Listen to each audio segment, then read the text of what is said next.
അസ്സലാമു അലൈക്കും. ഹലോ, എന്തൊക്കെയുണ്ട് വിശേഷം? എല്ലാവർക്കും സുഖം. പിന്നെ നല്ല മഴ കേട്ടോ. അപ്പോൾ ഞാൻ അകത്ത് നിറച്ച അയലുകൾ കെട്ടിക്കണേ, നിറച്ച അയലുകളും. അപ്പോൾ ഇവിടെ കുറച്ച് സ്ഥലമുണ്ട് ഫ്രണ്ടിൽ ഇത്തിരി സീറ്റ് ഇട്ടിട്ടുണ്ട്. അത് ഈ സിറ്റ് ഔട്ടിലേക്ക് വെള്ളം മഴ പെയ്താൽ നിറച്ച് വെള്ളം സിറ്റ് ഔട്ടിലേക്കാണ്. അപ്പോൾ അവിടെ ഒരു ഇത്തിരി സീറ്റ് ഇട്ടിട്ടുണ്ട്. അപ്പോൾ ഞാൻ കടയിൽ വർക്ക് ചെയ്യുന്ന സമയത്ത് ഒന്ന് അകത്ത് തന്നെ ഇങ്ങനെ ഇടുന്ന കാരണം വെള്ളം ഒരു അയിലും ഇങ്ങനെ തൂക്കിയത് വെള്ളം ഒന്ന് വാർന്നെത്തി അകത്ത് കയ്യിൽ കൊണ്ടുവരും. അപ്പോൾ ഞാനിങ്ങനെ ചേച്ചിട്ടോട് ഇങ്ങനെ പറഞ്ഞു, ചേച്ചി തുണികൾ ഇങ്ങനെ ഉണങ്ങണില്ല. ചേച്ചി അവർക്കൊക്കെ ബാല ഷീറ്റുള്ളതൊന്നും നമുക്കറിയില്ല, വാഷിംഗ് മെഷീന്. ചേച്ചിട്ട് ഞാൻ കുറച്ച് കാശ് തരാം, നീ ഫ്രണ്ടിൽ സിറ്റ് ഔട്ട് ഇങ്ങനെ നനയല്ലോ, ഫ്രണ്ടിൽ ഷീറ്റ് അടിക്കുന്ന ചേച്ചിക്ക് കുറച്ച് കാശ് തന്നിട്ടാണ് ഞാൻ ഫ്രണ്ടിൽ ഷീറ്റ് അടിച്ചത്, ശമ്പളത്തിൽ ഇതാക്കി. അതുകൊണ്ട് എനിക്കിപ്പോൾ ഉണ്ടല്ലോ വളരെ ഉപകാരം. കാരണം ആദ്യം അലക്കുന്നത് ഫ്രണ്ടിലത്തെ ഷീറ്റിൻ്റെ അവിടെ കൊണ്ടു, അതൊന്ന് വെള്ളം വാർന്നാൽ നേരെ അകത്തോടുന്നു. അകത്താണെങ്കിൽ ഒരാൾ വന്നാൽ ചെറിച്ച് വീഴും, അമ്മാതിരി ആയാലാണ്.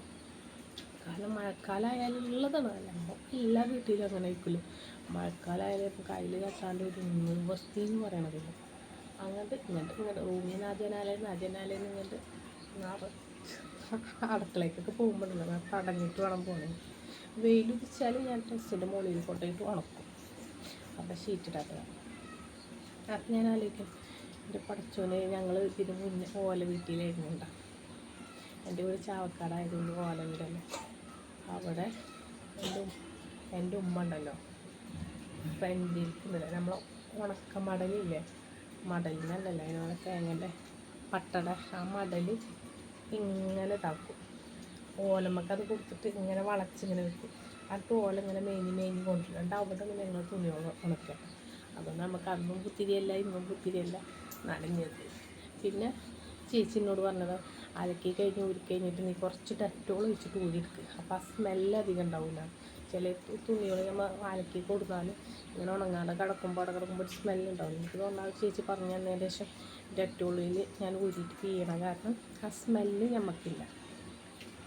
എനിക്ക് പണ്ടത്തേനൊക്കെ അപേക്ഷിച്ചിട്ട് എനിക്ക് തോന്നുന്നേ, പണ്ടത്തെ ഇവിടെ കെട്ടിച്ച് നിന്നപ്പോൾ അവിടെ ഓട് വീടല്ലേ, അതും ചോരും.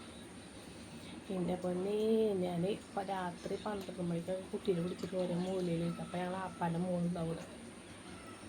അപ്പോൾ ഏറ്റവും കൂടുതൽ എനിക്ക് കരഞ്ഞിട്ടുള്ളൊരു ദിവസം എന്താണെന്ന് വെച്ചാൽ, ഞങ്ങൾ അന്ന് നോമ്പുള്ള ദിവസം എല്ലാ പണികളും കഴിച്ചു.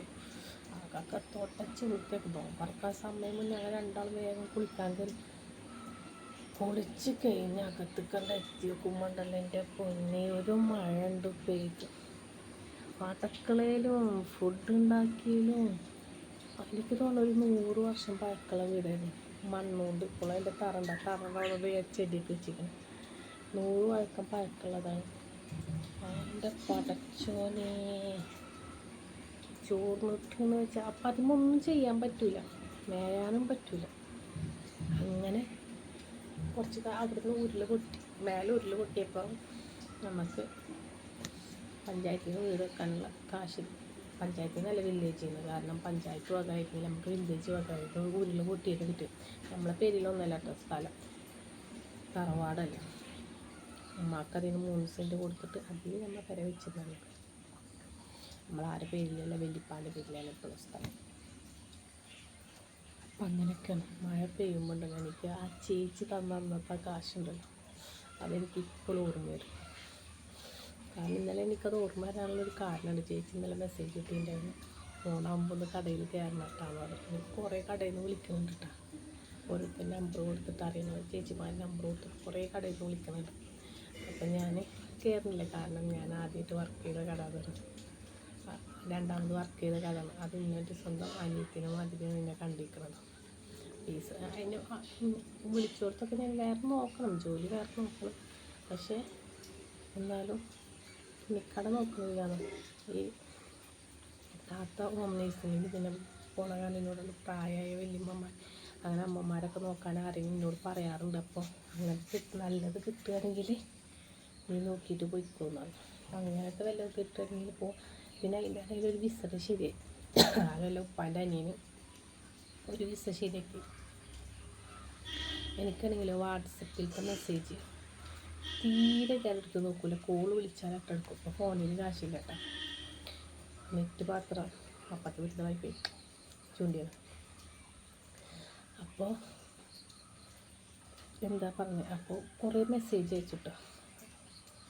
ഇപ്പം ഇങ്ങനെ മെസ്സേജ് അയക്കുകയാണ്, ഞാൻ നോക്കണമില്ല ഇതാക്കണമില്ല. എന്തോ ഞാൻ വേറെ എന്തോ ടെൻഷനിലായിരുന്നു, അതുകൊണ്ടൊന്നും 2 ദിവസം കുഞ്ഞിപ്പാനോട് ഞാൻ അങ്ങോട്ട് പറഞ്ഞു, കുഞ്ഞിപ്പാൻ എന്തെങ്കിലും എനിക്ക് ദിവസം പറയണം, എനിക്ക് എൻ്റെ അവസ്ഥ വളരെ മോശമാണ്, എനിക്ക് അഡ്ജസ്റ്റ് ചെയ്യാൻ പറ്റുന്നില്ല. നോക്കുമ്പോൾ കുഞ്ഞിപ്പാണെങ്കിലും കുറേ ഞങ്ങൾ ഫാമിലിക്കാർ മൊത്തം ഹോട്ടലിലാണ് പറഞ്ഞു. അപ്പോൾ കുഞ്ഞിപ്പാനോട് അവിടെ വരുന്ന ഒരു മലയാളി ഫാമിലി പറഞ്ഞു, ഞങ്ങൾക്കൊരു കുട്ടീനെ വേണം, എൻ്റെ മോളെ നോക്കാൻ, ഞങ്ങൾ 2 ആളും ജോലിക്ക് പോയ കുട്ടീനെ നോക്കാൻ ആരുമില്ല, അത്യാവശ്യം അറിയാതെ ഫുഡ് ഉണ്ടാക്കി കുട്ടീനെ നോക്കാൻ തന്നെ. അപ്പോൾ കുഞ്ഞിപ്പാക്ക് എന്നെ കാണാം, ഹോട്ടലിൻ്റെ മുന്നാണ് ഒരു ഫ്ലാറ്റ്. കുഞ്ഞിപ്പാക്ക് എന്നെ കാണാം. അപ്പോൾ കുഞ്ഞിപ്പാക്ക് കുറച്ചും കൂടി ധൈര്യമായി. കുഞ്ഞിപ്പ അവർ പറഞ്ഞ് 2 ദിവസത്തിൻ്റെ ഉള്ളിൽ വേണം, ഒന്നും വേണ്ട, 1 രൂപ അവർക്ക് ചിലവില്ല, എല്ലാം ഞങ്ങൾ തന്നെ നോക്കിക്കോളാം. 40 റുപ്യ സ്റ്റാർട്ടിങ്ങിൽ അവർ പറയിച്ചിട്ടു. എൻ്റെ ഒരു ബുദ്ധി മോശം കൊണ്ട് ഞാനത് എടുത്തില്ല, വേറൊരാളെ കയറും ചെയ്യാം. അതെനിക്ക് ഏറ്റവും കഴിഞ്ഞ ദിവസം എൻ്റെ വിളിച്ചപ്പോൾ എന്നോട് അവർ ശമ്പളം കേട്ടെന്ന് വെച്ചാൽ 40,000 കയറിയപ്പോൾ എൻ്റെ ശമ്പളം ഉണ്ടല്ലോ ഇപ്പോൾ 75 റുപ്യായി. വിധിയില്ല അന്നത്തെ ബുദ്ധി മോശത്തിന്. പക്ഷെ നല്ല ഫാമിലിയാണ് എന്നൊക്കെ പറഞ്ഞാൽ നന്നായി സഹായിക്കുന്ന ഫാമിലി എന്നും പറഞ്ഞിട്ട് എൻ്റെ ഒരു അബദ്ധം. എന്നാൽ വേറൊരാൾ രക്ഷപ്പെട്ടല്ലോ എന്നുള്ളൊരു സമാധാനമുണ്ട്. ഇത് നമുക്ക് വിധിച്ചതാണെങ്കിൽ നമ്മുടെ തലയിൽ. അപ്പോൾ ഞാനിന്നത് പറയാൻ കാരണം, ചേച്ചി ഇന്നലെ എനിക്കൊരു മെസ്സേജ് അയച്ചിട്ട് നീ വരണം. അപ്പോഴാണ് എനിക്ക് ഓർമ്മ വന്നുള്ള ആ ഒരു സമയത്ത് ഈ ഷീറ്റിൽ ചേച്ചി കാശ് തന്നതുകൊണ്ട് ഇന്നെനിക്ക് അകത്ത് കയ്യിൽ കിട്ടുക പണ്ട് ഇങ്ങനെ മൊത്തത്തിൽ ഇങ്ങനെ കൊണ്ട് തൂക്കിയിടലായിരുന്നു. ഇന്ന് ആ കാര്യം ആലോചിക്കുമ്പോണ്ടല്ലോ പച്ചറപ്പേ എത്ര സുരിച്ചാലും മതിയാവില്ല എന്നുള്ളൊരു അത് ഓർമ്മ. അത്രയുള്ള പണികളൊക്കെ കഴിഞ്ഞ് ഇങ്ങനെ ഇരിക്കുകയാണ്. കുട്ടിയുടെ താത്താൻ്റെ കുട്ടിയുടെ അവിടെ ഇരിക്കുന്നത് തന്നെയുണ്ട്. അപ്പോൾ അത്രയുള്ള വീഡിയോ ഇഷ്ടമായി ലൈക്ക് അടിക്കാൻ, ഷെയർ ചെയ്യാൻ, കമൻറ്റ് ചെയ്യാൻ മക്കൾ. നെഗറ്റീവ് കമൻറ്റിങ് ഇങ്ങനെ നെഗറ്റീവ് കമൻറ്റ് ഇട്ടോളൂ കുഴപ്പമില്ല. തന്തക്കോളി കള്ളക്കോളി ഒന്നും ഒഴിവാക്കിയിട്ട് നെഗറ്റീവ് കമൻറ്റ് ഇടും. Okay, by.